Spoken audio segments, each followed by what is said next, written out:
সবেমাত্র চতুর্থ শ্রেণী থেকে পঞ্চমে, এখানে শুধু খুনসুটি, দাপাদাপি, মারামারি।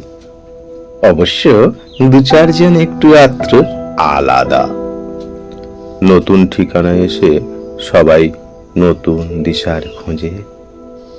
অচেনা অচেনা কক্ষে বসে কল্পনা জল্পনায় মত্ত।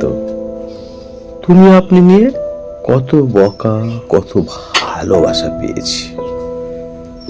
বছর বছর শ্রেণীর গণ্ডি পার হয়, কিন্তু থেকে যায় সেই তুমি আপনির লড়াই। ওনারা কেউ কেউ রেগে বলেন, শোন, তুমি নয়, বলতে হয় আপনি।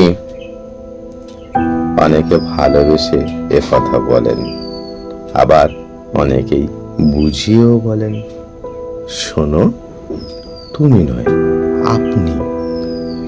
কেউ কেউ আবার এসব নিয়ে নিরুত্তর থাকেন। স্কুল আমাদের আশা আকাঙ্ক্ষা ঐতিহ্যপূর্ণ ঘর, তাই তো শিক্ষকরা হয়ে ওঠেন অভিভাবক। স্নেহ, ভালোবাসা, মমতায় সকলকে আঁকড়ে ধরে।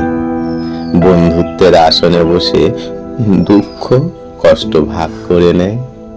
শিক্ষক হলো জীবনের অনন্ত পথের দিশা, পথের নিশানা দেখাতে থাকে অবিরত।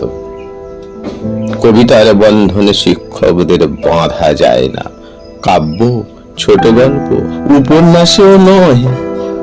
একমাত্র মনের ঠিকানায় সযত্নে রাখা যায়। ভালো থেকো তুমি, ভালো থাকুন আপনি।